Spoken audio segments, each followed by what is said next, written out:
Thank you guys for tuning in to Divine Nobodies podcast. I'm your host, Eric Ajna, and I'm reporting to you from the surface of the sun, guys. Well, I mean, at least it feels that way. We're experiencing something relative to a heat wave here in sunny California. So today we're going to invoke the spirit of Jamie Escalante of Stand and Deliver and think cool thoughts. If we can all just think cool thoughts. You're all out there trying to manifest a better life, which is good. That's a good thing. But I'm a simple guy today. Let's manifest a low of around 60 to 70 degrees tonight, something a little cooler. And, if my guides are listening, I definitely wouldn't object to it. So let's all put all the vibes out to the people in California. Let's make it happen. So today I'm joined by a very special guest, which I'm reluctant to call her a guest because she's so much more than that, let's be honest. And let's call it what it is. She's family, right? She's family.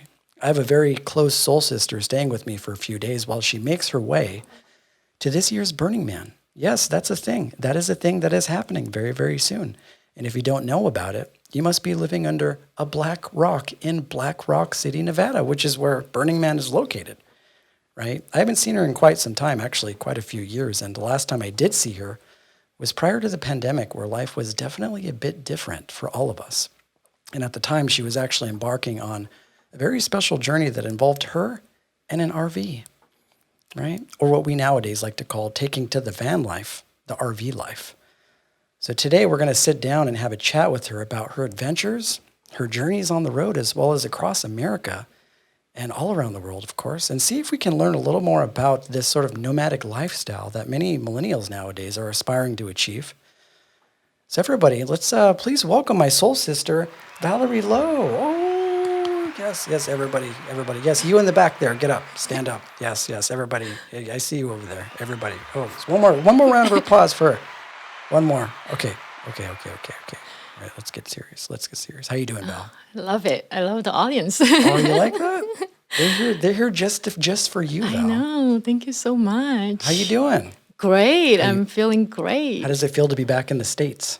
You know what? It feels like homecoming, surprisingly. Yeah. I didn't know I would have this feeling, but as soon as I stepped back on the land, it feels like homecoming. Yeah, I'm sure. I mean, I'm sure it definitely feels like home, but I imagine it's also a very different place than it was pre-pandemic, right? Mm-hmm. So we're all sort of adjusting to the changes together. And of course, me and Valerie, we still had continued to talk while she was embarking on her journeys overseas. So, we remain in contact, and I'm sure she remains in contact with a lot of the friends, but I wanted to get into, there's actually a lot of different things that I wanted to kind of cover with you because you do so many things, Val. You have a lot of different experience. She's a really creative person, but a memory that I have.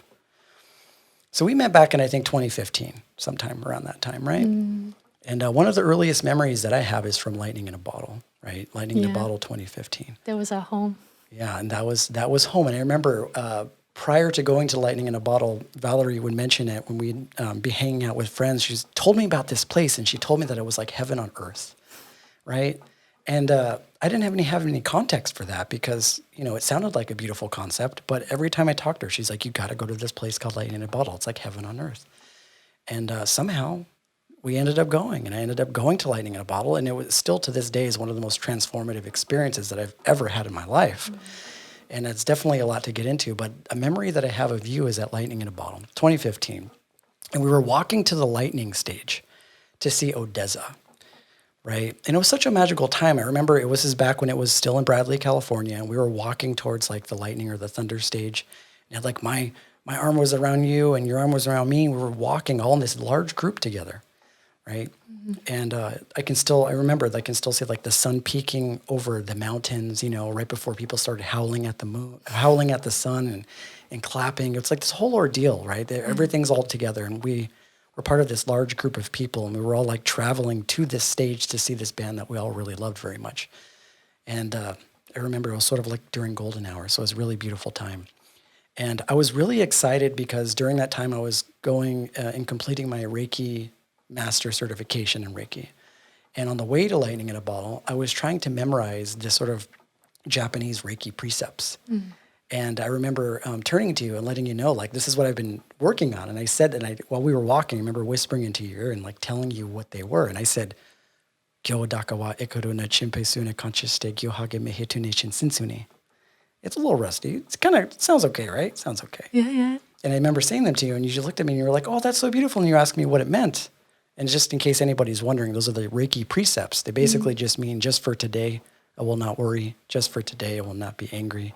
Just for today, I will be grateful. Just for today, I will do my work honestly. And just for today, I will be kind to every human being. And it really meant a lot to me to like learn these things. But I remember that memory of walking with you and kind of whispering that into your ears. And you were just like, we're so nice and so like caring, and the fact that you were listening and that you were very receptive to it. And you were like, oh, that's so beautiful. And it really, really meant a lot to me. But that entire experience, I have so many amazing memories. But that's a memory that kind of comes up for me, is I remember walking with you to go see Odessa. Do you remember that festival? Don't remember that. The festival, though. Like Yeah, the Lighting of in a course, Bottle the festival. I remember that, but I didn't remember that little piece. But it's funny that, you know, a lot of times, like little pieces like this, like little memories like this that make a lot of impact, right? Yeah, little memories like that. And one thing I did notice, though, is that once I started getting more into like the transformational festivals, like you had like more of an active role in them. Like you were volunteering at these places, right? Were you volunteering for Lightning in a Bottle that time? Yes. I arrived about a week or maybe 5 days earlier. Yeah. To set up. I actually volunteer. I told them that I know how to build, so I volunteered to build a stage. And it was actually the first time I even like try to use tools and stuff. And Really? it was really cool. Yeah. Oh, you told them that you can build, and they assigned you to build the stage? Was yes. it like the Lightning or the Thunder stage? Or It was one those? of the biggest stages. It's the Woogie stage. Yeah. I don't remember the name, but it was one of Woogie the stage. Yeah. It was really great to like work with the designer and the team and yeah.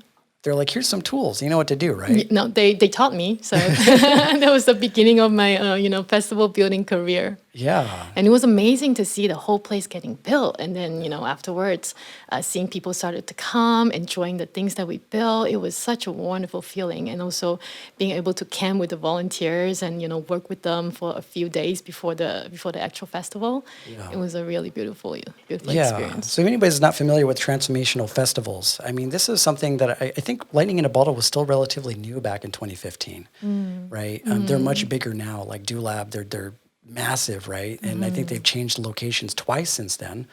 But a transformational festival is sort of like this integration between like a regular music festival, but Lightning in a Bottle is sort of this integration between like different healing modalities. There's sort of like a spiritual underpinning behind it.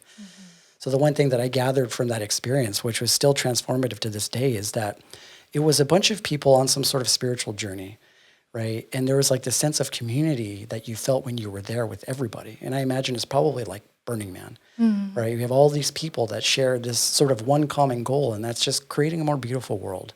And I understood in those moments what you meant by bringing heaven to earth, because you have all these people that are vibing in this way. And so transformational festivals, like during the day, they have workshops where they have sound baths and like people that are speaking on behalf of like maybe medicinal, like plant medicines or like just different things like that, more mind expanding type of concepts.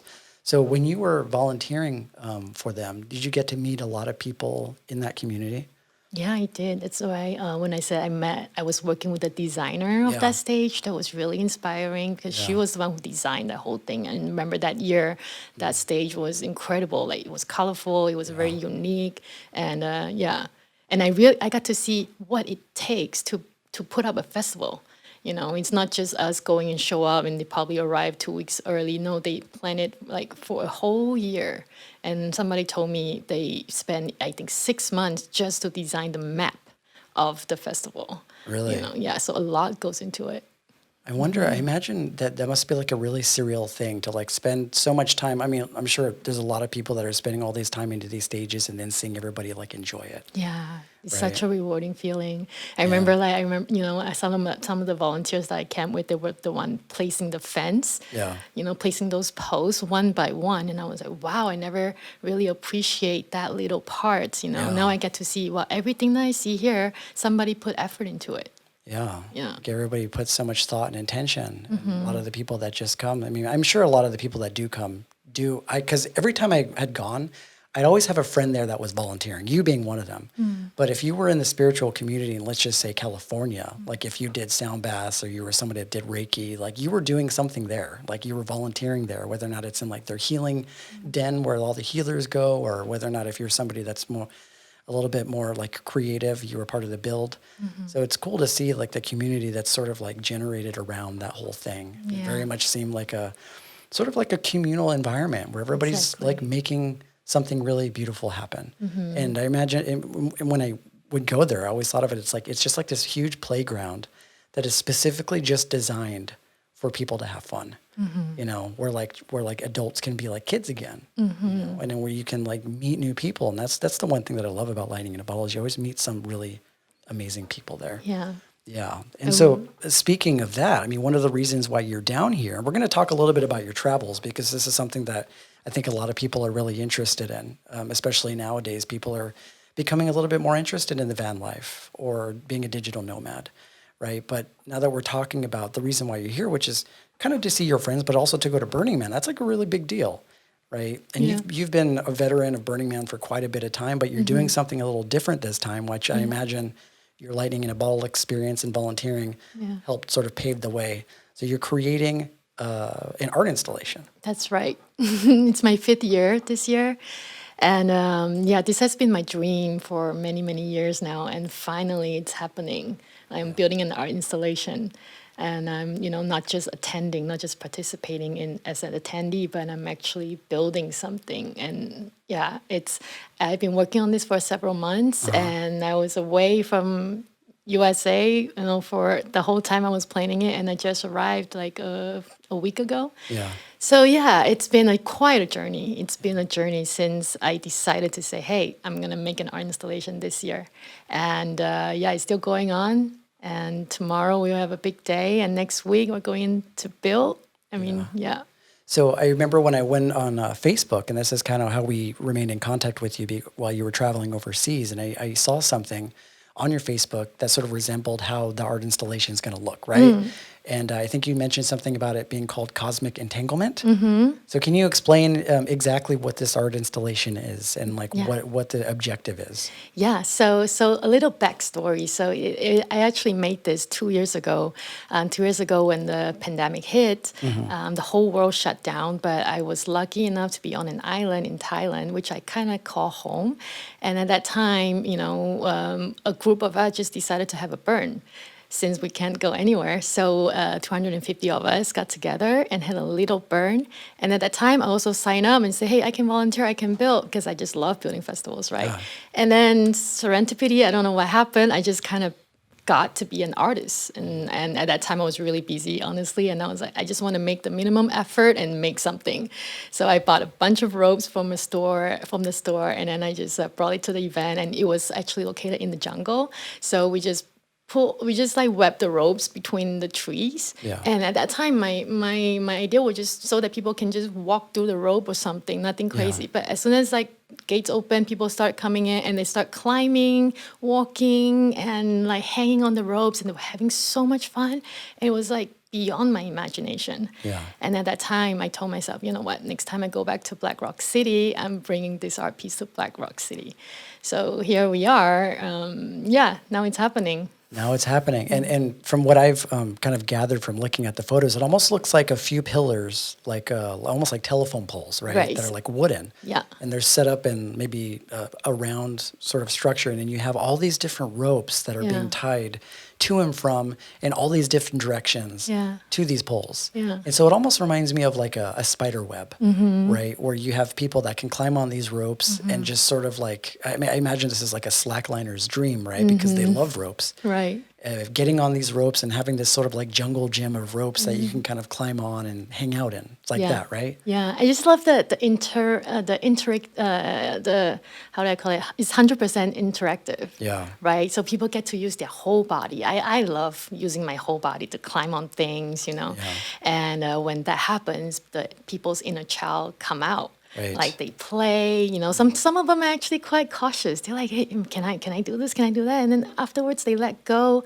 And then they just kind of really trust the rope and play. And I really love seeing that. So to bring this art piece to Burning Man, there was a big challenge because, we were in the jungle 2 years ago and now we're in the desert where there's no trees. So how are we going to do this? So that has been our biggest challenge. It still is. I mean, so that's why the plan is posts, we have 5 utility posts. They're actually wooden utility posts. Right. So we have 5 of them, and the biggest challenge is to make sure that we can anchor them down safely and strong, that we can web the ropes any way we want, and people can play on it any way they want, and the whole thing still stand. Yeah. Yeah. Wow. And was this something that you designed yourself, or you had like a team kind of help you I with? definitely I have a team. Like Yeah. I don't know anything about rigging, like physics, forces, loads. I don't know anything.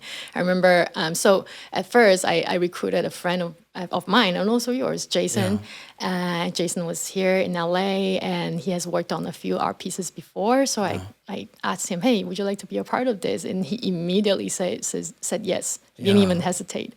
And at that time also, I recruited another friend from Thailand, the one that helped me build the one in Thailand. His name is T. He also helped designing the part as well, designing the piece as well. Yeah. So those 2 other people who led the design.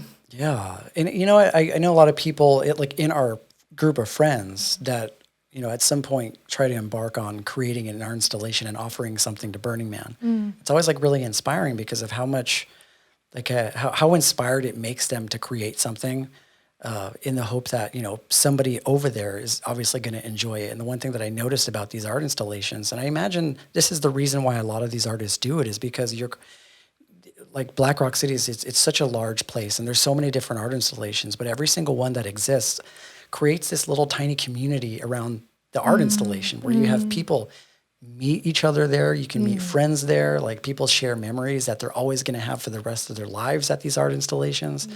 So I imagine that probably goes through your mind after you make something like that. Is like there are people that are going to be enjoying this. Yeah. There are people that there could be a couple that gets married right there. There could be 2 people that fall in love that just meet each other there. Like all these memories are happening at these art installations, and you're going to be a part of that. That's true. I think that's the rewarding part. Yeah. It almost gets addicting. Like, you want to keep doing it again and again. And the funny thing is, when this idea came to mind, I think it's mostly for my self-growth as well. I know that this is going to be a really big project, and just me going through the process, I know it's stretching me. It's, stretching my capacity. Yeah. And that's one thing that I really love, like to always stretch my capacity. And it wasn't comfortable. It wasn't easy. It was a lot of stressful moments. Yeah. And there was many, many times I asked myself, why am I doing this? Why am I doing this? Why do I even bother? Why don't I just go in and enjoy? And but every time I think that way, I'm like, you know what? I'm just going to keep taking the next step, the next step, the next step. And now here I am. I'm actually definitely doing this. And, it's only a week away. And it's like a perfect example of kind of what just attending Burning Man kind of does to you. Because when I hear people talk about Burning Man, they're always talking about, it's one of the most rewarding experiences you can go through, but also one of the most challenging experiences that you can have. That it's not always comfortable, but there's something about this sort of idea of survival amongst a community of people that are all working together that says definitely makes it worth it, right? So I imagine you're at the same time going through the same type of struggle that people go through at Burning Man by trying to make this art installation happen, by trying to move the parts to the right place, get everybody on the same page, and then finally setting it up and then have everybody enjoy it. It sort of like seems like a very similar sort of practice that people kind of go through, whether or not it's creating an art installation or whether or not it's, learning everything that you can from just being at Burning Man. What are some things that you love about Burning Man? It's really, first of all, the community, it kind of like restore my faith in humanity, just the level of connection. People come together and share, and, it runs on gifting economy. There's no bartering, no exchange, no, you can't buy anything, but it's just simply give and receive. Right. Give unconditionally, receive unconditionally, and that's a huge part. And another part is, I think, I wouldn't be who I am without Burning Man. I think every year I go, it just upgrades me almost, it expands, I get expanded and I get leveled up to, the next level. So this year I feel like I'm stretching my capacity again to go into the next step. Whenever I ask anybody about Burning Man, you included, there's this sort of sparkle and this gleam in their eyes. Maybe it's that hope in humanity that you're talking about. Everybody talks so positively about it. But the difficult thing is trying to explain Burning Man to someone that's never been to Burning Man. I mean, I'm familiar with that because of transformational festivals and things like that. But trying to explain something like that to, say, like your parents or somebody in your family, it's almost like you can't explain it unless you go. Because when you try and explain it to people, they're like, oh, it's out in the desert. There's nothing there. It's really hot. Oh, are you just partying all the time? But it's like the partying part is like the least, the smallest part. Like there's so much more to it. Like you got windstorms. It's like, how is that comfortable? And everybody's just like, you know what? There's some magic there. Yeah. And if you want to find out, you just have to go. Yeah. Yeah. One thing I actually did want to ask you about, and I wanted to know your opinion on this. Wanted to know your opinion on this. Because see, I'm going to play devil's advocate and ask questions that somebody that's never been to Burning Man would ask. Okay. How do you deal with the heat and the constant windstorms? It's not constant windstorm, but okay, the heat. You know what? There has to be a point where I won't say you're comfortable with the heat, but you just deal with it.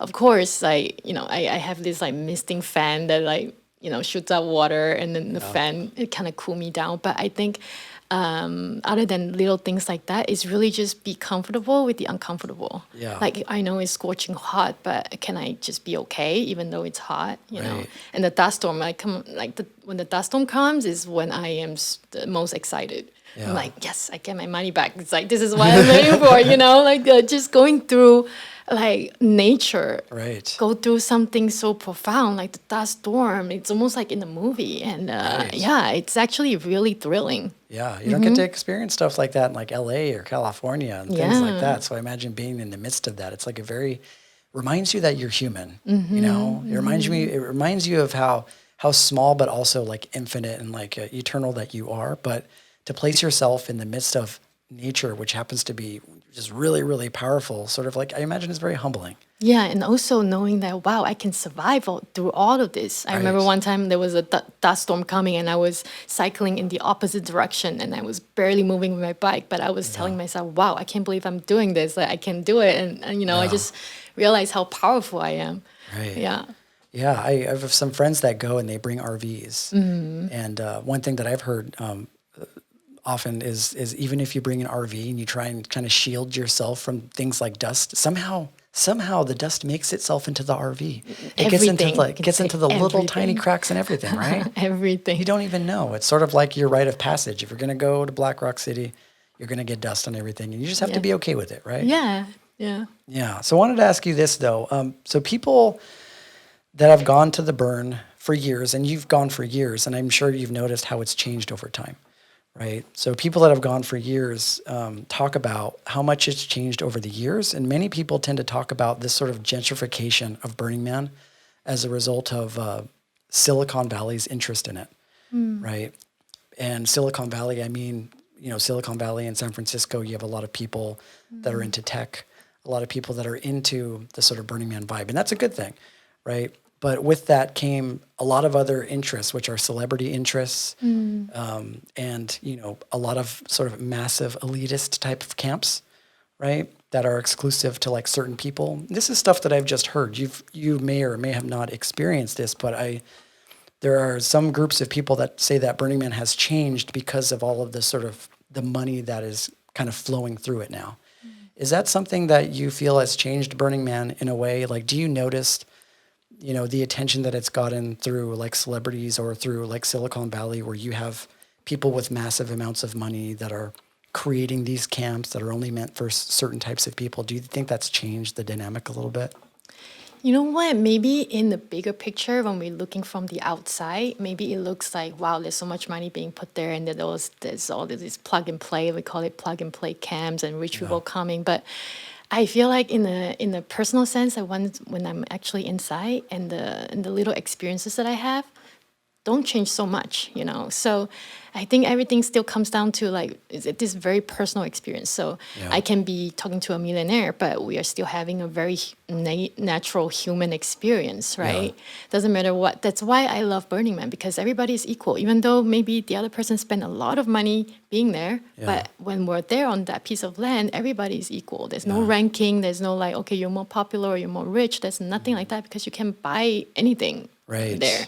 And it's still, a very fundamental human connection and interaction. That's regardless of your status or your money. Yeah. So you've still over time, even after all of those changes, and I mean, it was expected that it was going to get as large as it has. I mean, Burning Man's been around for a long time.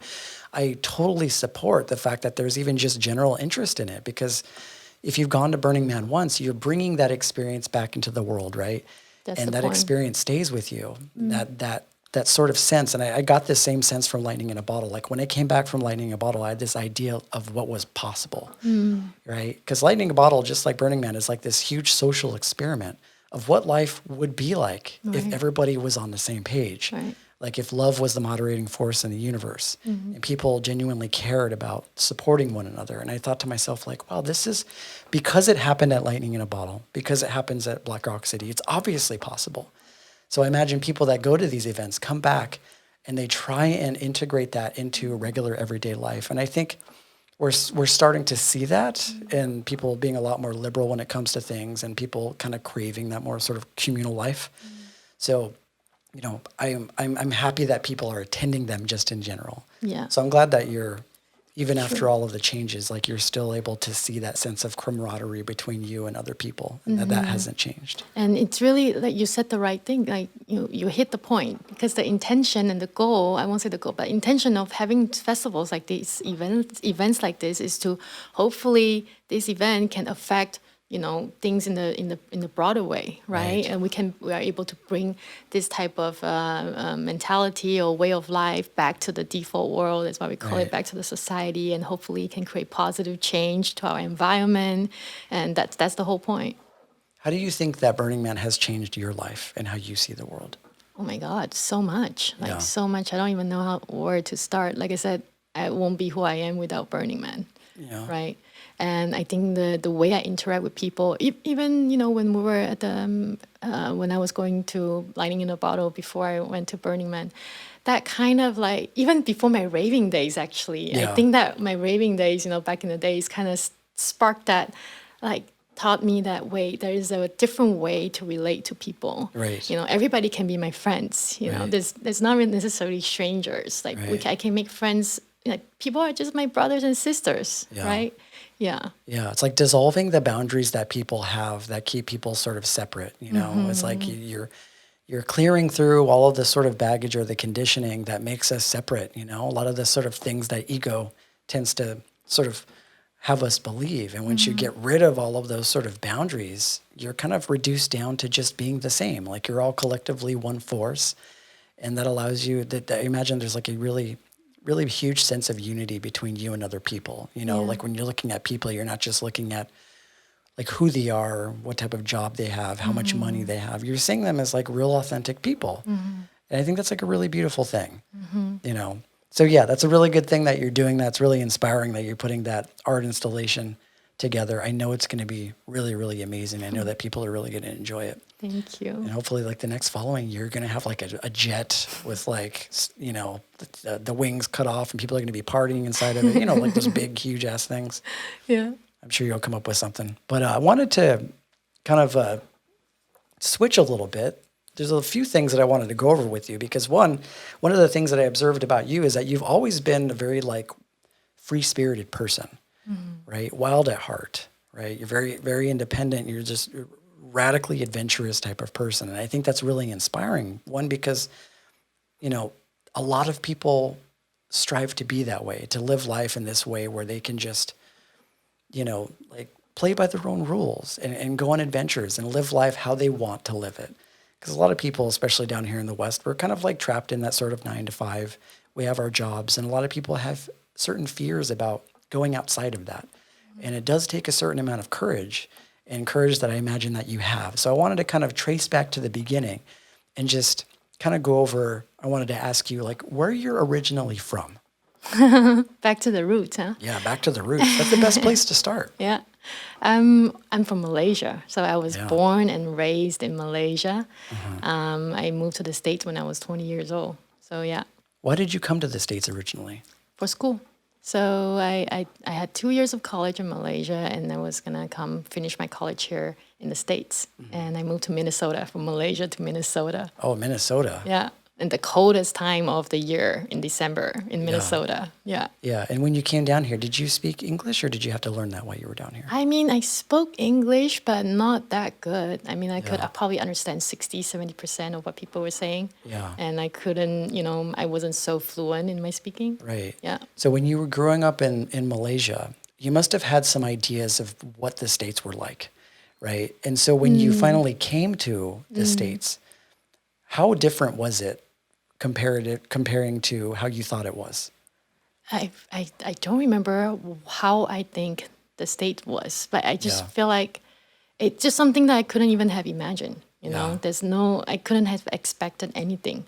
And Yeah. at that time I was young, I was 20, and I just flew here. I had no idea about anything. And Yeah. it just happened. I think a lot of things that I do in my life, I just kind of do it, and Yeah. I don't plan so much. I don't think about it so much. I just kind of do it and then realize, things as I go. Yeah. And you have family in Malaysia, right? And you're the only one down here? I have a cousin in You have a Dallas. cousin down Yeah, here? but that's about it. What is that like? Because you've been down here for a long time. Like, what is it like being, and I've asked this question to several people in our circle. I'm always really interested about it. My family's always been within very close proximity of me. What is it like being away from your family for that long? Interesting. So I actually left home when I was 17. So I moved to the city when I was 17 and to go to the college in Malaysia. So yeah, I feel like, I don't even know because, I've never been with my family so close, but seriously, Yeah. I've been for the most part of my life, I've been away from home. Yeah. And I feel like even though I don't speak with my family, I don't see them all the time, Yeah. but I still have a very strong family support. Right. Like I know that, and if anything happens to me, my family has got me. So I still feel like family is with me, Yeah. even though I am not with them all the time. Yeah. Yeah. And that must have probably influenced the sort of like radical independence that you practice too, because you were practicing that so young, going and being off on your own. You had your own sort of like Buddha on the outskirts of the city sort of moment where you got to go kind of explore life on your own. And I imagine that sort of burst that sort of free-spirited aspect in you. What were some of the differences in culture that you observed or that you remember? Like, what's the culture like? Not even just from when you were a kid, but just because I'm not from Malaysia, I'm not entirely sure how things go over there. How different is it from here? It's very different. So I remember when I first, started going to college in the States, I was like, wow, I was in a classroom and people would talk to the professor. They would ask questions, they would raise their hands and they would just have a conversation with the professor, almost like challenging them sometimes, Yeah. But that would never happen in Asian culture. In the classroom in Asia, we're meant to just like listen and taking orders and Right. obeying rules. Like I'm not saying those are bad. I think there is good things in both culture. Like one knows how to follow and one knows how to lead. And I think it's very important to have both. Yeah. So, but that's the one thing. I think people here are very proactive. They're very expressive. Right. But that's something that Asian culture is not very used to. Right. Yeah. That's interesting. It's interesting. You're not able to kind of ask questions and challenge the teachers and things like People that. just not afraid to do it or afraid to open our mouth. Yeah. So how are people in contrast as far as like when you're collaborating with other people? Like, are they friendly? Like, are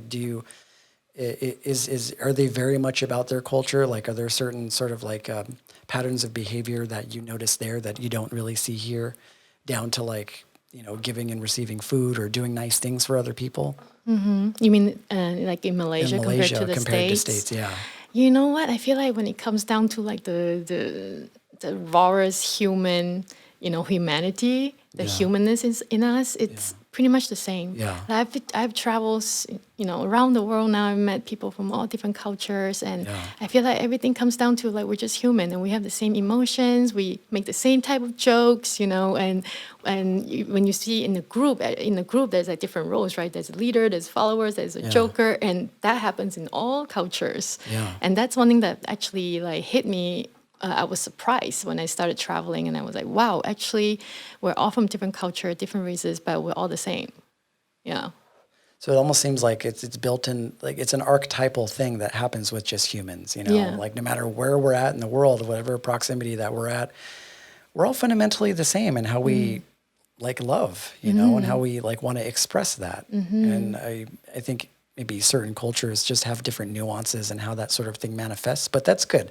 Yeah. It's good to know, you know, for people that haven't been out of the States that, you know, that there's still kind and loving people in the world. And I already knew that there were. I just wanted to know kind of what your experience was like in contrast to here, you know, because there are some people that I remember like talking to from like England or British, and you start asking them about like, oh, what is your perception of the States? And they're like, oh, it's just like a big circus over there. It's like one big reality television show, you know, because of just how liberal everything is, you know. So it's interesting to see how things change.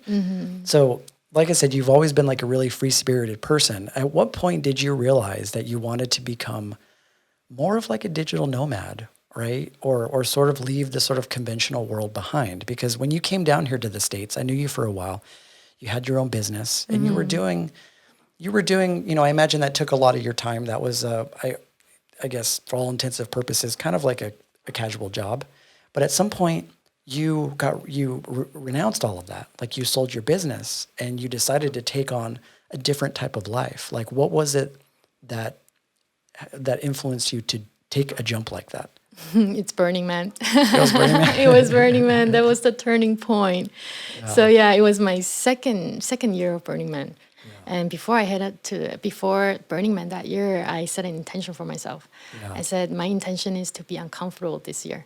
I want to be uncomfortable. So, and you know, long story short, there was a quote. There was a quote that kind of changed everything. I remember my friend, my campmate Kevin, told me a quote that he saw at a porta potty. Oh, at a porta potty. Yeah. That's where all the good quotes happen. Exactly. And the quote says, don't ask what the world needs, ask what makes you come alive, because what the world needs is more people who are alive. Yeah. And I contemplate that for pretty much the entire burn, and also on the drive back. And I ask myself, what makes me feel alive? Yeah.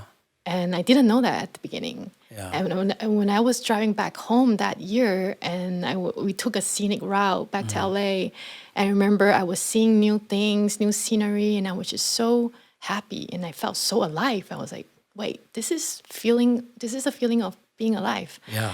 And I arrived back to my apartment. I had a really nice, comfortable 2-bedroom apartment. Right. And I opened the door, and I was like, wow, this is so comfortable, and it's so predictable, and Safe. Yeah, and I almost don't want this anymore. Oh. You know, and I was like, why do I even have a 2-bedroom apartment for myself? Like, what's the whole point? So then I had this idea. Why don't I just you know, take a different path and start traveling? Right. And I think within a matter of a few weeks, I just really pulled the trigger, move everything, so pretty much everything, and it's funny that, you know, now I start hearing people say, hey, don't quit your job. Don't do anything drastic, at least like 1 or 2 months after the burn. So I totally didn't do that. I pulled the trigger right away. And, you know, I don't regret it. It was the best thing that ever happened to me. You have to take that risk. I remember reading an article online about like post-festival depression that people go through. I was like, apparently that's a real thing. I didn't know that it was a real thing until I went to a festival, especially Lightning in a Bottle. And I came back and I was like, oh, like, how am I going to live the same? You know, like you have all of these different insights and all these different ways in which you know the world can be. And then you have to sort of slowly integrate that back into society or a society that doesn't necessarily sort of apply the same type of logic to life. And so I've actually known of people that have just straight up quit their jobs after festivals. And I don't know how they're doing, but that just kind of gives you an idea of how serious that feels. Right? Because you're not even you're doing it for yourself, you know, like it reminds me of a quote. What you're talking to me about is Osho has this quote that says, courage is a love affair with the unknown, right? And there's nothing wrong with living life safe. There's nothing wrong with security. There's a lot of people out there that love that. And people, you know, they can optimize their life and they can live a really amazing life that way. But then there are these other people that want that adventure, that want to know what life would be like if we got out of our comfort zone and tried something that we're not familiar with, diving headfirst into the unknown. And you have to have a lot of courage to do that. I mean, I want to say, you know, it is definitely not easy, and there are a lot of people that are doing it, but I imagine that there aren't as many people doing it as people that are just being comfortable and safe. And this is the reason why this is so inspiring, because there are a lot of people that love the idea of doing that, but they need that little push. They need that because you're going up against so much, right? You try and tell your parents that, hey, I want to give up my job and give up my apartment and just take to the van life or just take to just being a traveling nomad. And the first thing that they're going to tell you as parents is, are you crazy? Yeah. Like, are you sure you want to do that? And of course, if they're supportive, they'll allow you to do it. But that just kind of shows the stigma that's kind of behind it, because the assumption is that something bad's going to happen, or the assumption is that it's going to be too difficult for you. But you're never ever going to know unless you do it. Yeah. Right? And it takes a different type of trust, I imagine. Trust that the universe is always going to take care of you. And also this sort of like radical acceptance of whatever it is that's going to happen, you can develop and find a way to get through it. Yeah. Right? It almost seems like if you're going to accept that as a part of your life, you're accepting everything that comes along with it, both good and bad. Yeah. And even the bad is almost, I imagine, seen as a good because you're able to learn from those things. Right. You Right? get it, really. Yeah. I get it. Oh, Yeah. I'm going to quit. I should quit my job now. I don't know what I'm doing even here with this podcast. I need to go. This is the reason why I've been interested in van life, because you know what? I'm at that point where like the festivals, my own spiritual practice influenced me in such a way where I'm like, you know what? I could do that. I could. That's what Buddha did, the exact same thing. Krishna did the exact same thing. Like, I feel like it's in our human DNA to kind of adventure outside of what's comfortable and like trust that life will take care of you. Right. So now that we're on this track, so what I remember, once you gave up that, you bought an RV, right? Like you went out and you purchased an RV. I remember the RV was huge. And I remember seeing like, there's like tiny Val and then there's this huge RV, right? Yeah. So what was your goal after you got the RV? Obviously to travel around, but Yeah. It was really fun. So before I bought the RV, I traveled for I think 2 years around the world. Yeah. And I came back to the States. I actually just wanted a place to stay, because I was like, I probably shouldn't stay at my friend's house all the time. Maybe I should have a place for myself. Yeah. And then I got this idea, maybe I'll just buy an RV. And the funny thing is, I hadn't even been in an RV before I bought one. I bought one and I went inside. I was like, wow, this is the first time I'm in an RV. And then I started driving and I was like, oh my God, I have a home now. This is my home. This is my responsibility. This is Yeah. crazy. But honestly, though, I didn't have that long of a plan. I think I'm not such a big planner. I just thought like, okay, this is something, it feels right to do this right now. Right. So I'll do it. Yeah. Yeah. Yeah. And so I remember when that happened and you were just about to go traveling and things like that. And I wanted to talk with you kind of post that experience, because obviously it's after the fact now, but that's not one of those things that you could just park on a street. You know what I mean? Like, I wanted to go over sort of like some of the difficult experiences that you may have had, or maybe questions that I have regarding that thing. Was there any feelings of fear that you had experienced being a woman traveling by yourself?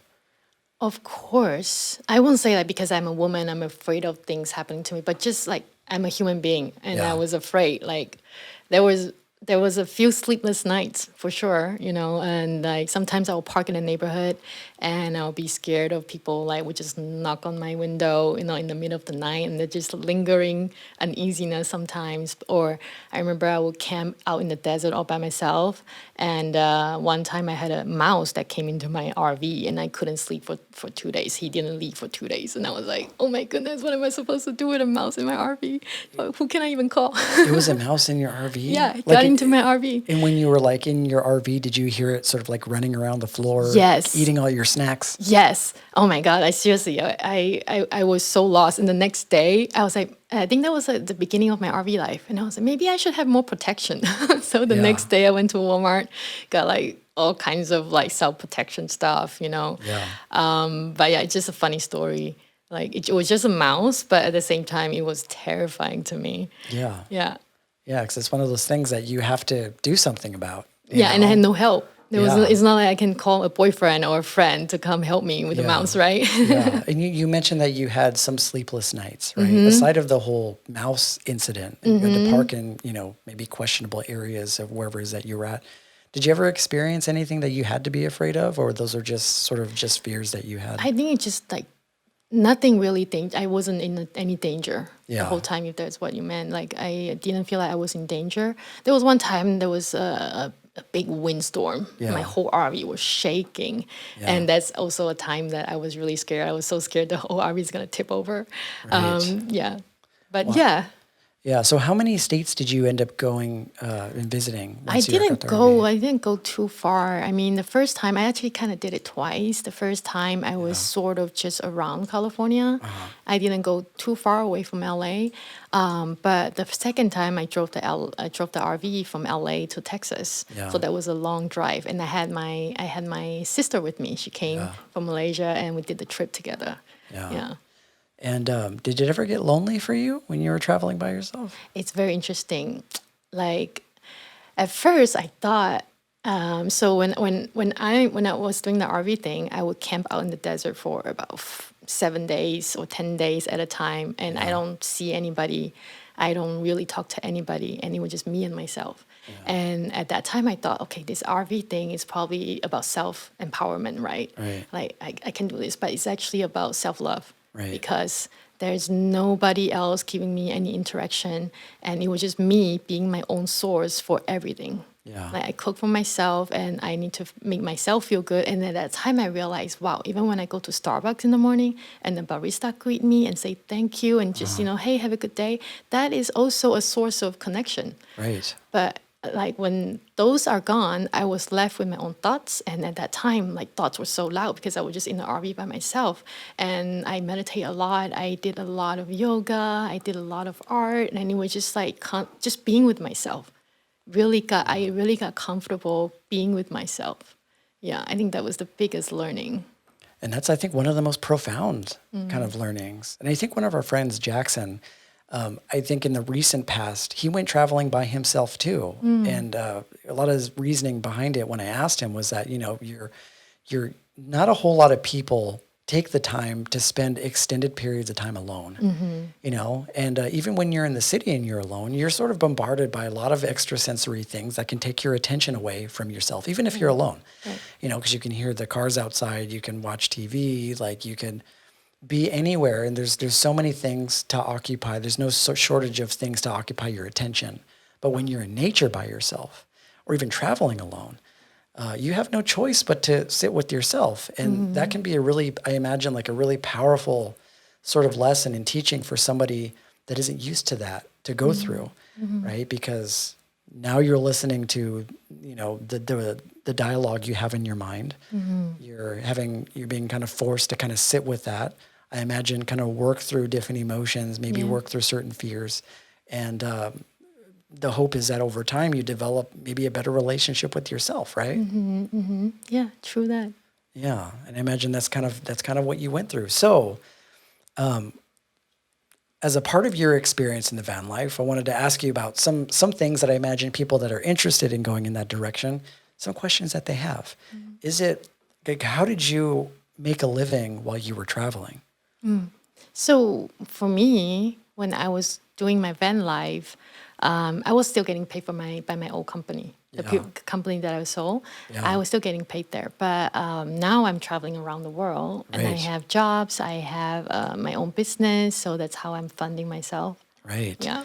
So somebody in that they would consider that like a digital nomad, right? Which is Right. always the goal. Like for being a digital nomad, I've never done it, but just what I've read from it is like you're having to find a way where you can make income on the go. And the way that you find it, I imagine, is more internet-based type of company where you're able to work from your laptop. You're able to, I'd hope, manage your own hours and work at your own pace. And wherever it is that you go, as long as you have an internet connection, you can make it happen, right? So finding, I imagine maybe just finding something that you're good at, something that you're passionate about. Like you said, you had like an Etsy shop where you sell certain things. So trying to get started with that, I imagine, is just starting at something that you're passionate about doing, something that you could kind of work out on the go. So would you say, though, just based off of your experience just traveling in an RV, and I want to talk to you a little bit about the foreign travel too, we'll get to that, but is it expensive to maintain a life on the road in an RV? It depends. So, there's a different way to do the RV life, right? But for me, at that time, I was pretty much only camping on the BLM land. Oh, You know, okay. people who know BLM land is free, or you can, I think, stay there for 2 weeks out of a month, something like that. Yeah. So yeah, it's free. And I cook all 3 meals by myself. And so that is very cost effective. And yeah, not much entertainment or places I can spend money. So for me, it didn't cost a lot. But of course, gas, especially nowadays, Yeah. gas costs a lot. So that's why I don't move around so much. And I will station at one place for maybe 2 weeks and then move to another place for another 2 weeks. So Yeah. yeah. So it's almost like there's like a mentality that seems to go around that, which is like you're not looking to take to the van life to continue an extravagant way of living. There's almost like a mentality and a lifestyle around it where you're living within your means all the time. And minimal. Yeah. And minimal, right? Like a minimal lifestyle, like a self-sustainable lifestyle. I noticed a lot of the people that do that, like they're so intelligent in ways of survival. Like they know how to make a little bit go a long way. And even if you look at some of these like vans, I mean, some of these vans are so resourceful with what they can provide to you as far as space and like utilities and things like that. So a lot of the people that I've read about or seen videos about, they find really intelligent ways to one, make money, but two, to survive and live with very, very little. Yeah. You know, they leave such a small imprint.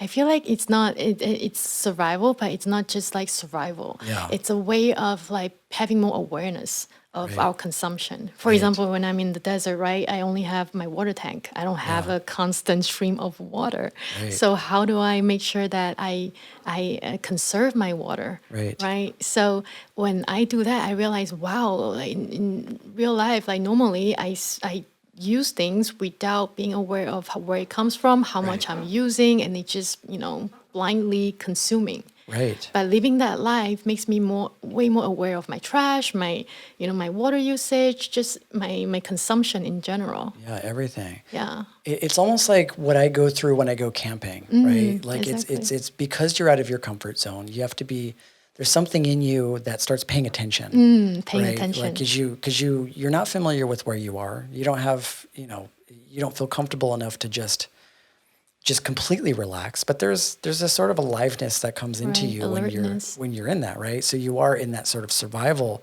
kind of mode. But when I'm in nature, you're really careful and you're really aware of everything that you do. And I imagine like what you're talking about, like when you're doing the van life or the RV life, like you aren't just being aware of where you are, you're being aware of everything that you do because you have to be resourceful. I remember it was a long time ago. There was a post that you made a long time ago where you were, and I can't remember, you can correct me, but it was, you were trying to go for a certain period of time without accumulating trash. Right. And I can't remember how much time it was, but after this block of time that you did it, all you had was just this tiny, almost like a little less than a handful of trash. Do you remember that? Like, you know how long you went? I don't actually. At that time, I was really trying to reduce my plastic usage. Yeah. Yeah, I was really trying to not use plastic Yeah. and be very, very mindful of it. And I think the example that you mentioned is actually by another girl. I forgot her name, but she was one of the pioneer of this no plastic lifestyle. So yeah. I think she went 3 years or something like that. I don't remember anymore. And she only had like a mason jar of trash in that few years. Oh, really? Yeah. Wow. So Yeah. that was really inspiring. Yeah, but it's stuff like that, like it's hard for somebody in the city to wrap their brain around going for a year or even a few months without accumulating trash because all the things that you find in a supermarket have packages that go Yeah. along with them. You buy water, you get a bottle. Like you're always getting something with plastic. Right. So I imagine that's a completely different type of level of resourcefulness because you're having to buy things that don't have the trash that come along with it. I remember I stopped going to 7-Eleven at that time, because every time I go to 7-Eleven, it's just trash and packaging. Yeah. Yeah, how do I shop differently? How do I change my lifestyle so I use less plastic? Yeah, it's crazy. Like when you go to the store and you see some of these things, at least this is what I do when I go to a store and then you buy a package and inside the packages It's are another tiny little package, yeah. packages. And it's just, it's insane to me. And I always think to myself, like, they have this entire package for this little tiny thing, this little tiny thing. that you're just going to open up and just throw away, you know, even down to like going to get a grocery store and using a bag in order to bring it home. And then the bag goes in the trash. You know, you're only using that for like maybe 10, 15, 20 minutes max, and then you never see it again. But we don't think about where that trash goes. Yeah. You And know? the fact that how I started having this inspiration to use less plastic was because I was on an island in Thailand and I was doing beach cleaning and I was volunteering at this recycling center. And that recycling center wasn't beautiful or, you know, rosy. And I got to see the ugliness of human consumption, I would say. And that really hit me really hard. And I was like, wow, like this is what really happened and we don't really see it. We don't normally see it. I actually went to visit the landfill on the island. So the island is beautiful, right? It's like a paradise. But I went to the landfill where the ugliness is, and it really hit me. That's why I was like, you know what? I'm gonna do my part. I'm at least gonna be more aware of my consumption, and start making some changes. Yeah, it's like that's a unfortunate thing about our culture. Is like it's like you don't see it; it doesn't happen to you. You know, like this whole like it just gets washed away, and then we forget about it. I mean. And this is the reason why I think it's so important to just pay really close attention, mindfulness, right? Not even just over our trash consumption, but even down to what we eat. You know, like when people eat meat, for example, like more often than not, they see it in its prepared form. You can go to like a fast food restaurant, you can go to a restaurant, you're seeing it prepared. And you see it so much, it becomes a part of the culture that this is just something that you enjoy and you consume. But you forget that there's an animal behind this that gave its life for you, you know, and being able to remember that and being able to pay respect and honoring the animal and appreciation over the fact that like this animal lived its life just so that you can live. I think remembering that is a really important thing because that allows you to be more humble and more appreciative of a lot of the things that we tend to kind of take for granted. You know what I mean? I love where the conversation was going about mindfulness. We're always about mindfulness on the podcast, and it's something that I can't stress enough about. I had been a vegetarian for a really, really long time. And this conversation that we've been having about mindfulness and paying attention reminds me of this time where I went to this Tibetan store. And in Pasadena, they had this Tibetan store, and they had this like really, really amazing old lady that was from Tibet that would sell a lot of stuff that was from Tibet. And I remember I'd pass by her store all the time, and we'd always like wave at each other. And it was right before I went on the metro to go home. And we had this sort of like really unique relationship, although we didn't know each other very well. But every now and again, I'd go into the store and I would talk to her and say hi to her and I'd buy stuff. And I remember I went into the store one time and they had these mala beads at the counter, right? And the mala beads are basically prayer beads that Buddhists use when they're doing their mantras. And I saw this mala bracelet and I wanted to buy it. And so I asked her, I was like, you know, can you tell me a little bit more about this mala bracelet? And she says, yeah, it's made out of yak bone, right? It's an animal that because Tibetans are a nomadic tribe, they use yaks as a way to sort of travel to and from, and yaks also help them transport a lot of their things. And right away, my sort of ego came in and they're like, yak bone? I thought that Buddhists were vegetarian. Like, how does this happen? And she says, well, they are vegetarian, but the yak still have them until they're very, very, very old, and then the yak dies. And when the yak dies, they consume the animal, and of course they pay respect to it, but they use the entire animal, even the bones, you know? So it's like, you know, that was really powerful for me because there are a lot of people out there that are sort of radical vegetarians, and that's an entirely different thing. But I always said that, like, if you're alone in the forest and you were starving, whatever God there is, source, I don't think would want you to die for your morals. You know, I think it's about being mindful about what you're consuming, like being really fully present and fully mindful of what type of impact you're making in the world. And that involves, if you have to hunt for another animal, to pay respect to the animal and like give thanks to it and honor that animal, and, you know, even perform your own little ritual. Like, the animal's going to be a part of you. So I've gone out of this sort of militant way of looking at things and looking at it more in sort of like a practical way, just being more present and being more mindful. You know what I mean? Yeah. So that's what that kind of reminds me of. And just your whole journey with van life and being on your own, being resourceful, trying to live in a more self-sustainable kind of way is really inspiring. And I imagine that takes a lot of skill to kind of get used to doing that, right? Yeah. So I wanted to move over to the foreign travel because this is a different element of the sort of like nomadic lifestyle that I think people are really interested in. But actually, before I get into this, one more thing though, Val. What is some advice that you can give to anybody that wants to do the van life for a little bit? Advice, just do it. Just do it. Oh, it's like a commercial. Just do it. Like I said, like a lot of times when we start thinking, analyzing, like what if, and dreams don't happen Yeah. when we're at that state. When I feel like when something, I ask myself, if I don't do this, like, and if I am on my deathbed, will I regret that I didn't do this? Right. Right. So what is the worst that could happen? Right. I ask myself that. So if the worst, I could handle the worst, then why not doing it? Right. I think we usually equate unknown with bad things. Right. But what if unknown can be good things, right? And like you mentioned, a lot of people say, "Hey, you're so courageous, you're so brave." But I don't not that I don't see that, but I feel like it's not what is pushing me forward. But what is pushing me forward is just the fact that actually feel like it's more courageous. I won't say courageous. It takes even more guts to not do what you feel like you want to do. Yeah.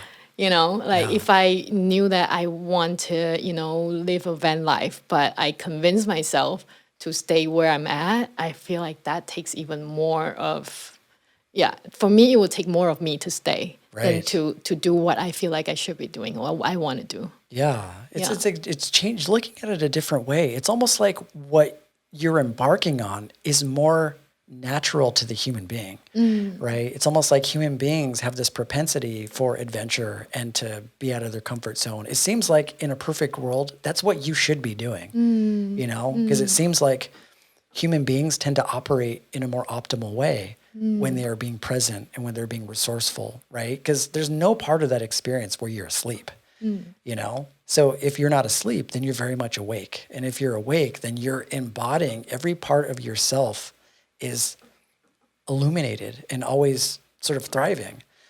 And if that sort of sense of electricity that you feel makes you alive, that seems more real than what other people sort of succumb to by being comfortable, right? So it almost seems like maybe the people that, and this isn't to discredit anybody, this is just sort of like a perspective, because you can find happiness in anything. Right. And people can be comfortable being comfortable, and that's totally fine. Right. But it seems like because there are a lot more people that seem to struggle emotionally by being trapped in, a job that they don't like, or having to always try and figure out where their money's going to come from, or trying to, be happy when they're not. Like there's so many struggles that come along with being comfortable. And there seems to be a little bit more appreciation in the simplicity of just, like being out of your comfort zone and adventuring life. There seems to be something a little bit more human about that. I really like the way you put it. I never thought about it this way, but it's really, really good way you put it. And I think, like you said, there's nothing wrong with being comfortable. There's nothing wrong with having a 9 to 5, right? And even, it doesn't matter what kind of life you live, even when we're living our dream life, there's still going to be times when we're not happy. There's still going to be times when we're going to be doing things that we don't want to do. Right. There's still going to be times when we're worrying about when my money is going to come. Right? Right. So all of those things are the same. Like, doesn't matter who we are, where we are, what kind of lifestyle we live. But I think the most important thing is that if something is calling us, if our heart is saying that, hey, I think it will be amazing to do this. Yeah. It wouldn't be wonderful. Like, wouldn't it be like, am I curious? If we're curious about that, right? Right. In a really positive way, like I wonder what that's like. And I feel like there's this itch in me, or there's this push in me that wants me to do it. Yeah. And I think that's a good sign, you know? And we have to trust ourselves, and we have to trust the world and trust ourselves that doesn't matter what happened, I will be fine. Right. And it's like a big thing that you say trust, because I think a lot of people deal with self-worth, right? Self-worth is almost a human being not trusting themselves. The one thing that I imagine people can get a lot of benefit from, doing what you do is that it's this practice of mindfulness. There are a lot of people that are being bombarded with the negative sort of self-talk that they have of themselves on a regular everyday basis.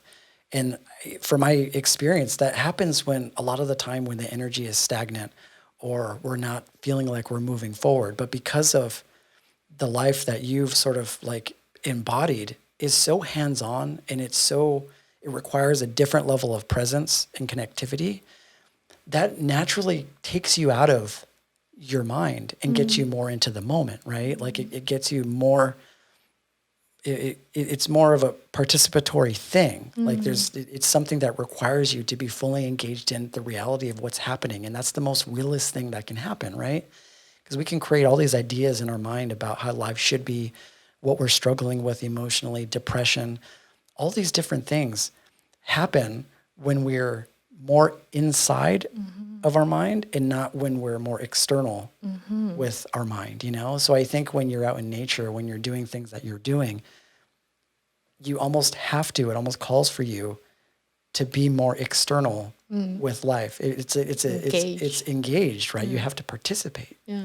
And when you're participating, you don't have a whole lot of room to just sit there and you know, like ruminate about negative things, you know what I mean? Like, so I imagine it has this way of teaching you how to be more engaged with life. And then by default, what ends up happening is that, you know, the chatter starts to go away and you're applying your ego in a more healthy way in the moment, you know, because Osho says that, you know, somebody that's living in the past or the future is essentially, but someone that's living in the past is essentially living in a graveyard because it doesn't exist. And if you're only living in the past and you're only dreaming about a future that doesn't exist, you're essentially not living at all because the only real like part that exists is this moment. It's like the only place where we have the ability to make any type of impact on life. But there's so many people that are living in the past and so many people that are living in these dreams of the future that they stop living life. And not taking any action. Yeah. Right? And you stop being a human being. And everything about living in the present moment speaks to 100% being a human being. You know, so wanted to get into your foreign travel. And this is an entirely different beast, I imagine. How many countries or how many areas have you been to so far? I don't know how many countries. I haven't counted how many countries. But I just recently went to Africa, my first time in that continent. So I haven't been to Australia yet. But I've traveled a lot. But I would say that I'm not trying to like hit as many countries as possible. Well, of course, know? Yeah. I kind of travel slow. Right. But yeah, I've been around. Yeah, you've been to like Malaysia, you've been to Africa, you've been to Israel. Europe, everywhere, and Asia, you know, a few countries in Asia. I travel a lot in America too. In America, but I'm really interested in the foreign travel. I go online and like YouTube, and I'm always interested in the idea of going overseas to visit different places. So I will watch YouTube videos of like travel, like people that have travel blogs where they're talking about like where you should go when you go to Vietnam, where you should go when you go to Malaysia and things like that. And from what I've gathered from those videos is if you are not native to those areas, you could so easily be taken advantage of by the locals in these areas, right? So is that something that you go through? And then my example would be like in India, like when you drop down at the airport, you have these cabs or these people that want to transport you different places, but they're trying to charge you ridiculous amounts of money. Or like if you're like a tourist and you're in Egypt and you're trying to like ride a camel around the pyramids of Giza, like they'll try and charge you ridiculous amounts of money. Is that something that you experience when you travel? Definitely. And especially, you know, at like a very touristic place. Yeah. Like a memory comes into mind. I was in Vietnam. Vietnam is when you talk about that kind of culture, Vietnam is quite strong, that culture. Like tourist means money, you know. I actually got mad at a lady before, like, stop looking at me like an ATM machine. But anyway, I remember one time I was in the mountain called Sapa in Vietnam. Yeah. And I saw a lady, she was selling stuff, but I saw her, like it was a woman, and I really wanted to talk to her. I wanted to connect with her. So I would start saying, hi, how are you? And then immediately she's like, you want to buy this? You want to buy that? You want to buy this? I was like, no, but I just want to get to know her. That was impossible. I couldn't have a human connection with her. It was just about money and selling stuff. And I think at that time, that's I immediately, actually 2 days after, I decided to leave Vietnam and went to India to be with the Dalai Lama and kind of take on a different, not a tourist, I don't want to be a tourist, I want to be a student. I wanted to because I'm a Buddhist, so I want to go back to my Buddhist root and really learn the deeper. Like the precepts and things like that. When you said go and be with the Dalai Lama, are you like teaching like a student in one of his like ashrams or one of his monasteries? I didn't plan so much. I really just booked a plane ticket and I went, and I just knew I wanted to be around him. So as soon as I landed in the town, I just started to talk to everybody like, I want to see the Dalai Lama. I want to see the Dalai Lama. I'm here because of him. So I got a place pretty close to his temple, like maybe 15-minute walk to his temple. And I actually went to his temple office, sat down in front of a monk, and I asked, what can I do here? Is there something I can do here so I can do something here? He looked at me all weird, like, what do you mean you want to do something here? I was like, I can sweep, I can teach, like, what can I do? He's like, oh, do you want to teach English? I was like, sure, I can teach English. So I started teaching English to some monks. And then, and then every time I talk to them, I say, hey, I really love the Dalai Lama. He's my teacher and I really want to see him. And then, of course, when I was there, he was also had a few public teachings. I was able to attend those, but there was one time I was able to go to his residence and had just a meet and greet with him. It wasn't anything crazy. I was like, can I just like have a private session with him? But I wasn't there yet, but I got to just go into a meet and greet with him. So that was very, very special. Oh wow! You got to hang out with the Dalai Lama. I didn't hang out with him. I just say like, we do the greeting thing, and he gave me that white. How do you call that thing? The white scarf thing. Yeah. But that's like it's your own little darshan. There's not a lot of people that can just sit at the feet of Dalai Lama and have him do that. That must have been like a really amazing feeling. Yes, because that was always my my ultimate dream is still Dalai Lama. Just teach me privately, like one-on-one. This is your teaching. This is a teaching I want to transfer to you. That's always been my dream. So I feel like I was one step closer to my dream. I still want to go back. I've been wanting to go back and see him again and be around his energy again. So when you were around, I imagine like some of his students there, right? Because you were teaching English and stuff like that. Like, did they at any point like invite you to stay in their monasteries and things like that? They invited me to, one time I went to one of their rooms and he was taking food from the kitchen to feed me. I thought that was really funny. And I had some really, really fun moments. And one time we took the classroom outside of the temple and we went to a Japanese restaurant, for example. And then the monk actually bought me dinner, and we're still in touch. We're still friends on Facebook. Oh, wow. Yeah. That is so cool. That's really cool. You should have just became a monk and just lived there for a few years, studied the ways, and then brought it back down here to the States. It would have given you like a cool name. I actually have a Buddhist name because I've been a Buddhist for more than 10 years now, and I started learning when I was in LA. And I really actually went to, it's almost like a Bible study. Every week we go and study this sutra called Lam Rim. And that's all we learn, just that one book for the rest of our life. And that's how I got into Buddhism. And so I got into that school or that community first, and then got to know the Dalai Lama and the teaching of Buddha. And then I got more and more interested and more curious about Buddhism. Yeah. That's really beautiful. So how different, because there's so many different types of Buddhism, right? And you said that there was a certain, what was the name of it again? Lam Rim. Lam Rim. How different is that to the Buddhism that maybe we're accustomed here? So interesting. So Lamrim is usually learned by only monks, but recently, just maybe 10, 20 years ago, it started to be learned by normal people. Yeah. And so Lamrim is like a system. It's almost like, we have kindergarten, elementary school, all the way to PhD. Right, right. And Lamrim puts it in these steps. It's called steps. And so you learn from kindergarten to elementary, and you learn it step by step. So I think a lot of Buddhism we learn nowadays from different places are all fragments of all these steps, right? Right. But then Lamrim emphasizes on going through the step. You cannot go to PhD before you finish kindergarten, for example. So that is very important, setting the foundation right.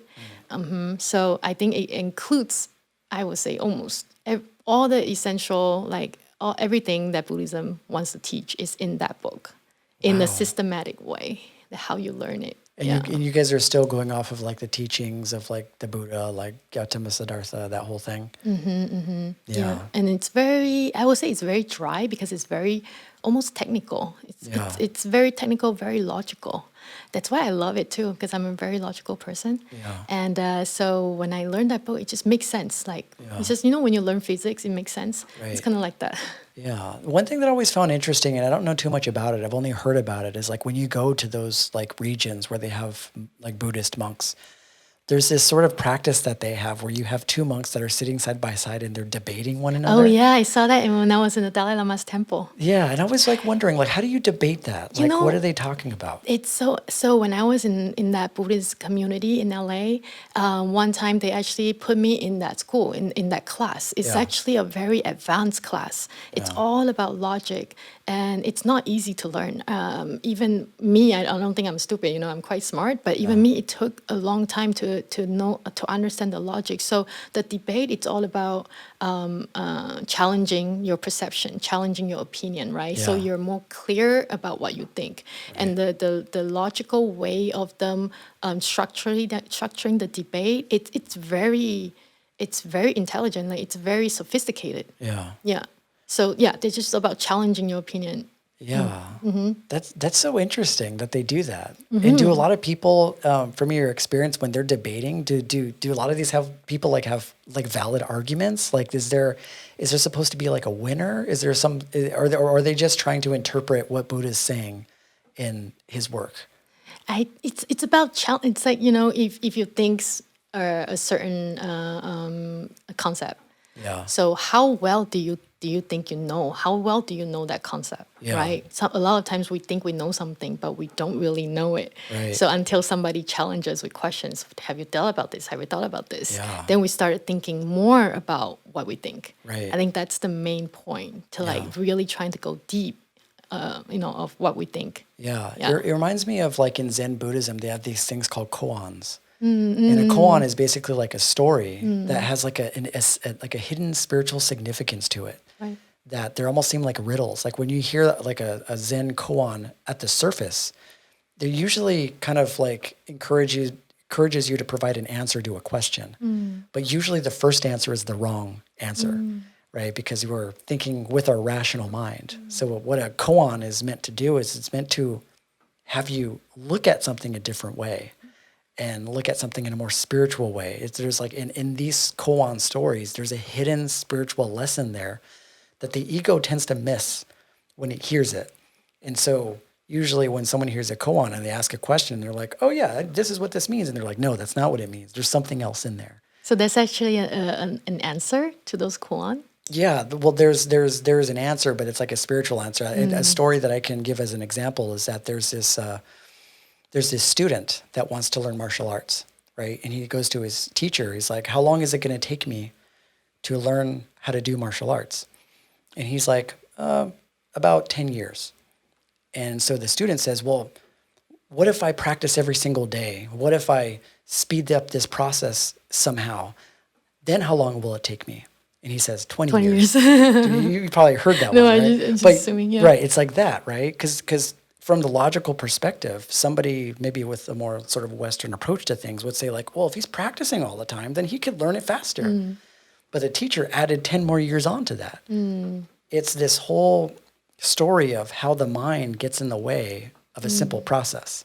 right? There's a process that it's involved in learning something, and our ego and our mind can make that process last longer than it needs to, right? So that's a koan, where it's like there's a different way that you need to see that, because some people will hear that and be like, well, why would it take 10 more years? He's offering to spend more time doing it. It's like, no, this teacher knows what he's doing, and he knows that if your mind gets involved too much, it's going to be harder to teach you. Right. And so that's kind of like the other story of it, of a Zen koan. So that's what comes up for me when you're talking about like these Buddhists sharing stories. Maybe there's some of that going on, you know, stuff like that. But that's cool. That's a really, really, really cool thing that you shared. I didn't know that about you, Val. You got to hang out with the Dalai Lama. So I wanted to ask you about, so you have a partner, right? And your partner is also a digital nomad, somebody that travels, and somebody that also is from a completely different place in the world. How easy or how hard is it to be in a relationship with somebody that's kind of like on the same path that you are? It's amazing, you know. Like, I mean, I would say, of course, it's easy, and there's difficult parts as well. Yeah. But to have somebody who understand or who sees the same, like who knows who enjoys the same lifestyle, who leads the same lifestyle, that is definitely a lot easier than, you know, being with a partner who doesn't understand. And because we both love traveling, so we share something that we both love. And I think it's a big thing. So I'm just wondering, because you guys are traveling, you guys spend a lot of time apart, right? Yes, we spend a lot of time together when we're traveling, and we also spend a lot of time apart. And I can imagine that the idea of that would be like a really challenging thing for some people, because there are some people that just, they want to be with their partners all the time, right? I mean, that's sort of like the conventional way that we see relationships down here, which is like you date somebody, they end up being a part of your life, they move in with you, you see them every single day. The whole dynamic with traveling, being a traveling couple that are, you know, on two different kind of paths that are joined together, I imagine it's very scary for some people. So I imagine that involves like a different level of trust. But the one thing that I've observed just in talking to you about it is that not even just the trust there, but there seems to be less possession and more like appreciation, right? You're not looking for this person to sort of fill a void in your life. You're looking to spend time with somebody that wants to enjoy life or does enjoy life in the same way that you do, even if that involves going in two different directions for a while. Right? I would say, you know, at the beginning, I also have that like attachment, right? And like I have this, I don't know if some people know that anxious attachment and the avoidant attachment dynamic, right? So I'm more on the anxious side as well. So when I'm by myself, I'm great. But when I'm in a relationship, I'm like, oh wait, I want to be with my partner. So that part still comes out.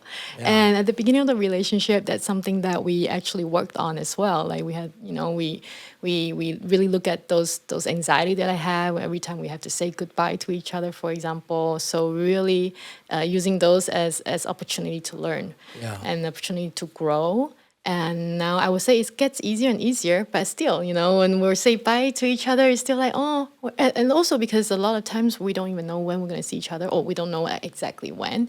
So that part of me still comes out a little bit, but yeah, it's less and less. But I would say like now I appreciate my alone time even more because that's when I get to really own myself. I get to like, you know, be with my friends, just on my own, and I think it keeps my sense of power as well. I think not consciously, but in a relationship when I'm with my partner all the time, it's not that my power is like, you know, like I have less power, but there's just a certain like type of like, how do I say that? I'm just more powerful when I'm by myself. So I get to remind myself of my own power when I'm by myself. Yeah. So when you're talking about this, it just seems like a completely different frame of mind that you're coming from, right? You're like you're somebody that's on a mission, right? Like this feeling of radical independence. Like relationships mean a lot to you for sure, but there's almost like something else that you're getting out of life that allows you to just be radically independent on your own and be okay with that. And that to me, I guess that kind of speaks to courage, because there's a lot of people that even have trouble with just being alone. right? So for me, it's really inspiring because it speaks to somebody that knows themselves, somebody that's like has a good relationship with themselves. You're self-aware over what you believe and what you feel.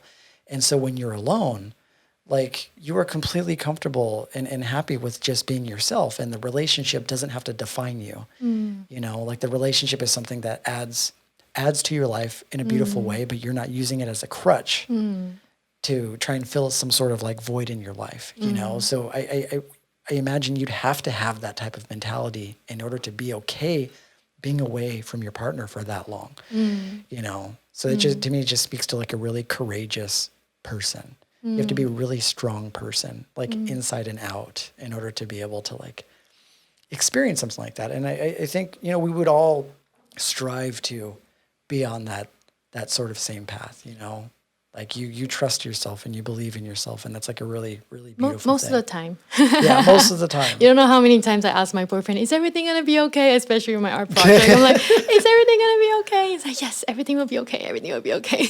Yeah. And I think, you know, I might be seen as a very independent person. I'm self-reliant and everything. Yeah. But truth is, I always want to make this shirt that says powered by people. Like I am, like my whole life is supported by people. Like now I'm staying with you at your place, you know, and everything I do, I need support from people, right? And I think we forgot about that interdependence between human being. Right. And in the city, in the normal society, like people are so independent, right?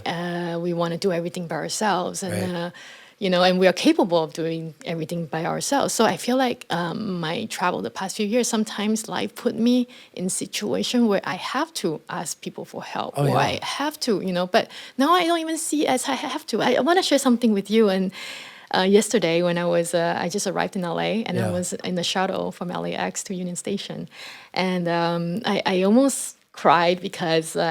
First of all, I had this homecoming feeling.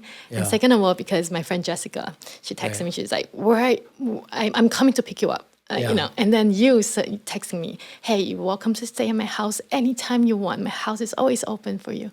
And at that moment when I was in the bus, I had this like aha moment.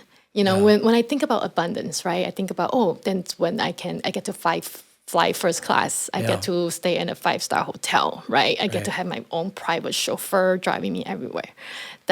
Sometimes that's what I think, that's abundance. But yesterday, what I realized is what I have is abundance. I have friends who say, hey, I'll come pick you up wherever you are.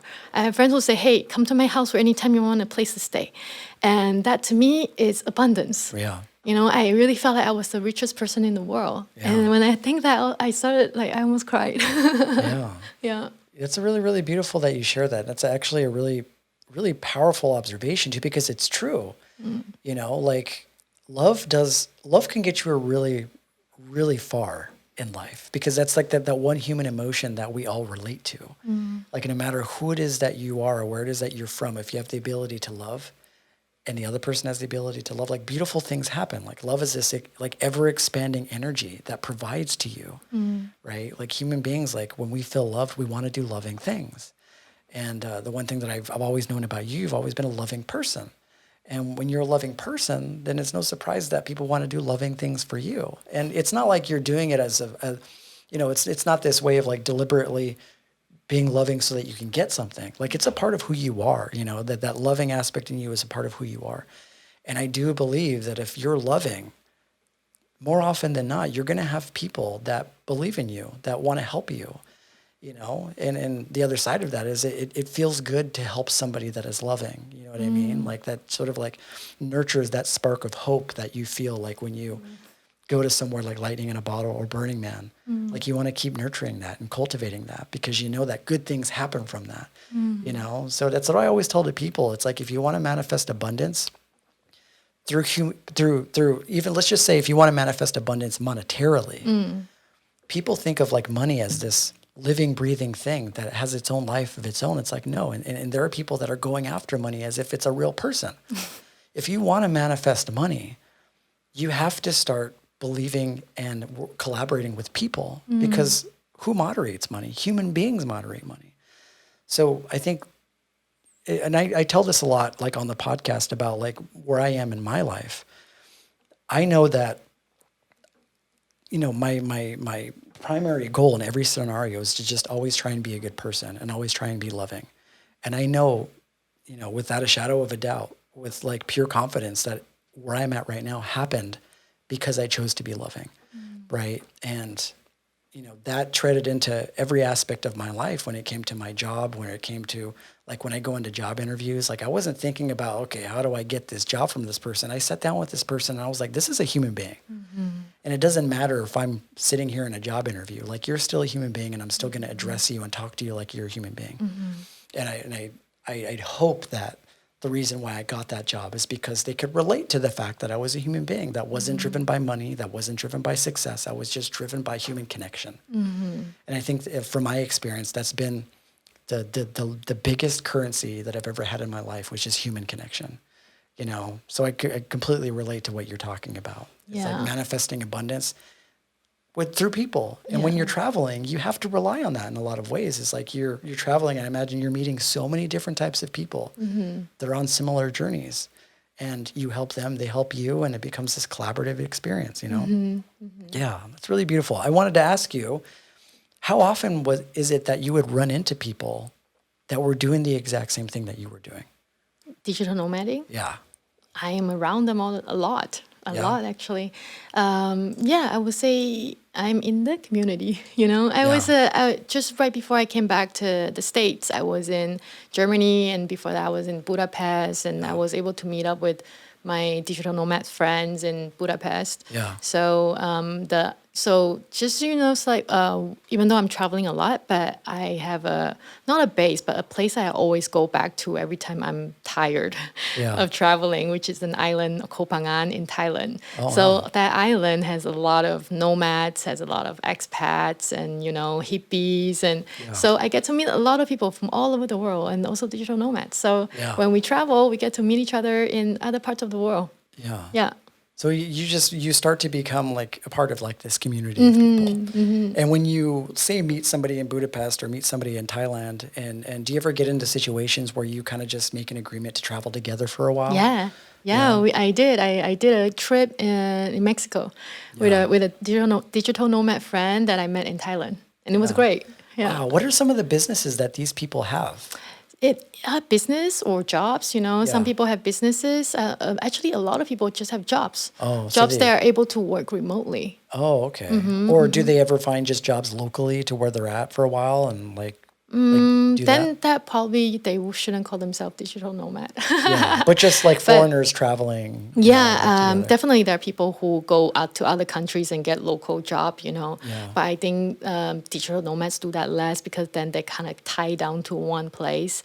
And as a nomad, we want to be free, right? We want to be location independent. They call it. Do you ever? And I know that you said that like when there's certain periods of time where you kind of get tired of traveling and then you go to your island. But how often do you ever like miss that feeling of having like your own place, home. Like your own like place that you call home? Yeah, I think just recently, maybe the past year or two, but that it's very fleeting though. I'm like, oh, it'll be so nice if I just have my own cocoon, But as I move on with my life and that kind of just goes away, I just know that when that time comes, it will come. Yeah. Is it like this sort of biological, like, oh, I need to settle down with a partner and start a family kind of vibe? Not really. Not like, oh, I have to have babies and settle down. Not like that. Right. But I know like maybe at one point I will want to be more settled as I have a base I come to and it's actually my home. Maybe I have multiple bases, multiple homes that I go to from time to time. Yeah, maybe that sort of lifestyle. But as I say, I don't plan. I just kind of move where life wants to take me. So when that time comes, then I'll do it. That's really, really beautiful. So what advice can you give to somebody that wants to be just a digital nomad traveling the country or traveling the world, like into foreign countries and the foreign lands? Advice? It depends on, I think it's case by case, right? Like case by case. If somebody has a job already, definitely. If you're already working from home, working remotely, and you feel like, hey, you really want to see the world, please go ahead and do it. What are you waiting for? That's one thing. There's another thing, like some people think, oh, but how am I gonna make money? You know, I have to quit my job. Da, da, da, da. So maybe there's more consideration. You know, maybe some people want to have some savings put aside, and everybody kind of operates differently. Some people are more security driven, so they want a lot of money saved in a bank account, and some people are more less security driven, so they don't mind not having a big savings and just go for it and see where they land, right? So I'm kind of like that type of people. So it really depends. But I would say like same thing what we say talk about the van life. If there is a calling in you, there's something that just like speaks from your heart, like I really want to do this, then go do it. Like you can do it. You know, if you don't know how to do it, you'll figure it out. Like that's always the case. We have come here so far in our life, always figuring out what to do.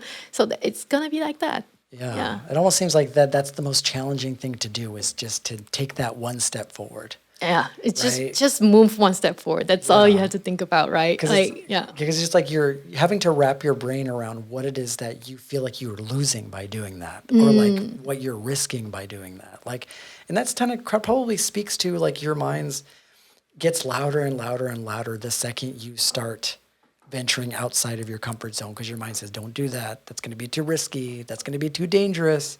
And then the second you take that one step, you realize that it's just a decision, right? Like it's just a choice that you make. And it's funny that when we follow that path, when we feel like, hey, my heart is asking me to do this. So, and once we take the first step and the second step, and then it's almost like the universe is conspiring to help you with the next step. Like a lot of times I don't really decide what to do. It's almost like the universe is saying, you need to do this now. Or when I say, hey, maybe I don't do this, maybe I back out. And then the universe like sends somebody to help me to move to the next step. Like it's happened again and again and again. It's crazy. Yeah, it's like you have this trust. You have this trust that the universe is going to take care of you. And this is really good advice, even for someone that isn't going to do the digital nomad. Like just this idea of taking risks and trusting yourself. Like if you're somebody that's in a career that you're unhappy with and you want to go and, you know, start a business, you know, doing something, selling something, do a business in healing or whatever it happens to be, like just taking that step forward and just trusting the fact that like the universe will take care of you along that path, and you'll learn. I mean, you'll have highs and you'll have lows, but you'll figure it out. You'll figure it out. If it's something that you are passionate about, I feel like the passion will drive you further and further into that place. And we just have to overcome that fear, right? That fear is like the biggest The fear, thing. it will probably always going to be there, right? Yeah. But it's about like knowing there's a fear there and still take the next step. Yeah. Because it costs too much to not take that step. Right. It costs too much. Yeah. Yeah. I remember watching this documentary a while back and I think there was like a study that was also conducted where they interviewed like 70 people. I don't remember the exact number of people, but they were all elderly people that were at the end of their lives, and they were asking them questions about like, you know, what are some things that you regret, you know, from when you throughout your life? And they said the one thing that I regret was not taking chances and, you know, not being more adventurous, you know, not having enough courage to step outside of my comfort zone. And when you're young, it doesn't seem as significant to you, but when you're older and you're thinking back over your life and you're realizing that all these sort of things that like bound you to just being comfortable, all those different things like were just ideas that you followed and believed in, and that the real only true currency in life was just, you know, adventure and like taking risks and like and having enough courage to like go after the things that call out to you, you know? Because life is too short. You know, in Buddhism, it teaches impermanence, right? Like, really don't know when I'm going to die. Like, I really don't know. So when we have a dream and we say, oh, one day I'll do it, like maybe 3 years from now, maybe 5 years from now, you know, I don't know if I'm going to live that long. So if I want to do something, I better do it now. You better do it now. Yeah. Do it now. I love that. This is such an amazing conversation, Val. It's really, really beautiful to have you coming in and sharing your journey with us. I'm sure there's so much to share. Is there a way that the people that are listening can get a hold of you if they wanted to follow you on Instagram? Yeah, my Instagram is valerie.flow, Flow. Valerie is spelled Valerie. Yeah. And an FLOW, which is Dot basically FLOW, what we've been talking about this entire time. It's just the art of flow. It just happens to be in your last name. How ironic is that? You're just flowing through life and your last name happens to be Flow. You are living the teaching. You're embodying a life that all of us, at some point, the hope is that we'll develop enough courage to go down that path. And I feel like a lot of people are. A lot of people are starting to develop a lot more courage, and they're starting to take life into their own hands. And you're saying, you know what? Life is short. We got to live it the best that we can. Yes, we can do it. We can do it. Yeah, Thank you. Thank you so much for coming on to the show and speaking Thank with you our for audience. having It's me. been really amazing and really beautiful to speak with Yes. you. And I'm so happy that we were able to share space after this much time. And, you know, at some point, maybe we can have you back on and we can kind of go over how your Burning Man experience was and how your art installation. If you guys are at Burning Man, check out our art installation. It's going to be cool. It's called Cosmic Entanglement. Yes. Right? Yes. I want to be entangled in some cosmicness. Thank you, Valerie. Thank you, Eric. Thank you guys for tuning in to Divine Nobodies podcast. It's been a wonderful, wonderful journey to take with an old friend. If you guys are new to the podcast, feel free to like and subscribe. If you're on YouTube, this is where you can find the video aspect of the show. If you guys are listening through Spotify or Apple Podcast, if you click into the details, you can find the link to our YouTube. You can see video of me and Valerie speaking with each other. And then if you guys are on Apple Podcasts, please feel free to leave a review. Let us know how we're doing. If you have any recommendations on podcasts, let us know. We'll try and make that happen for you. If you guys are on social media, we can be found on Instagram where we post some of these videos. We'll share some clips in the days and the weeks ahead. Until next time, friends, namaste and stay safe and cool out there.